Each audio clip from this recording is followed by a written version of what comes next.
Allahumma salli ala sayyidina Muhammadin wa sallim. Bandiraɓe tedduɓe, haray ko hiwragol on e fi présentugol on Facebook e haala pular. Haray Allah waɗi Facebook on hande o heɓiki e haala pular on. Joni noon ko hollugol on ɗo ko honno mono faala gollirgol Facebook on e haala pular. Haray ko onno gollirta satta hay e seeɗa. O yii min ɗo wona o pasan Facebook ɗo ko e haala faransi mi udditi. Joni noon si hilan faala change ka faransi mi watta ka pular ko honno mi warrata. Haray wona ko satti ko argol tun ka sera ɗo cippina ɗo mi woni cippinirde ɗo ni ha ka yi o plus ɗo ɗum ka sengo ñaamo. Sai ka sengo ñaamo a cippini ha yi o plus ɗo haray a yi'e ɗo kisan haalaji. Sa yiɗi haalaji ɗo haray no woodi fi ɗaɓɓitugol haala pular ngal a ñoƴƴay tun ka plus ɗo no ñoƴƴirɗa ɗo fenêtre go woni udditade. Si o fenêtre ɗo udditike haray ko yon ar ka ɗenɗe ko ɗeɗo ɗenɗe woni e Facebook. Allah waɗi no joni pular kadi no tawa e ɗe ɗenɗe ɗo haray ko yon cippoɗon ha hewton ka peeji. So hewti ka peeji ɗo o yeyi ɗo kisan no windi pular. Donc kon no waɗaton koyo ñoƴƴu pular on. So ñoƴƴi ka pular ɗo wono mi ñoƴƴirɗo ni haray hande kadi hay fus ala ko waɗon ko hedditi kon fof ko automatique changeta. Haray joni so daaritike ka wonno ɗo wono page d'accueil haray joni woni jaɓɓorgo. So daaritike ka seraji ga fof hande kadi haray ɗum ɗo fof wonti e pular. Joni noon ko on ɗum kadi mi faala on ɓeytande ɗo ko so tawi hara joni hiɗon faala yiɗude e misal jatigijo mon posti photo hiɗon faala yiɗude photo on ko windete j'aime ko na ko satti kono wowɗo waɗirde noon waɗa ton ko woni si on ari ɗo haray ko bindude din tun seedi haray ɗo hande kadi ko windi ko yiɗu.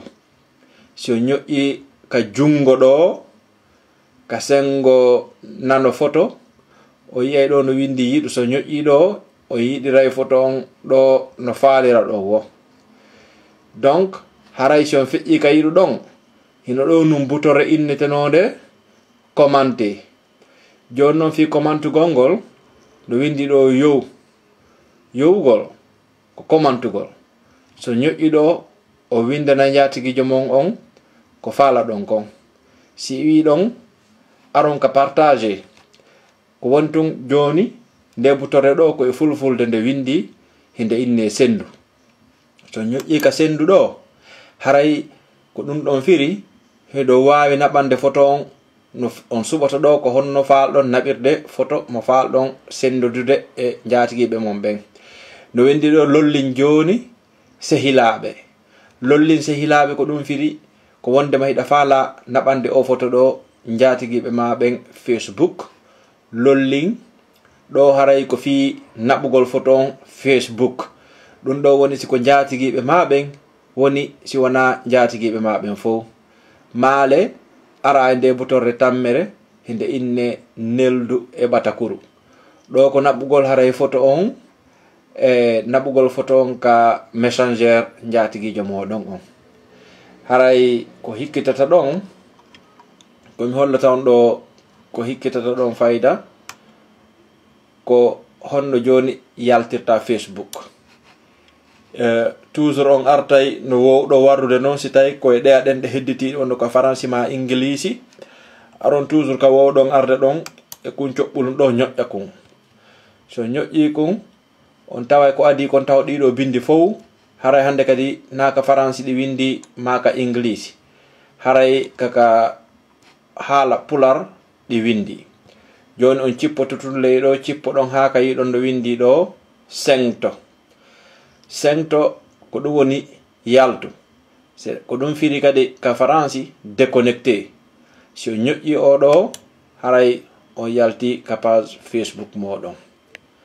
Musidɓe bandiraɓe haray ko ɗum ɗo wodno komi hollita on fi o page Facebook e haala pular.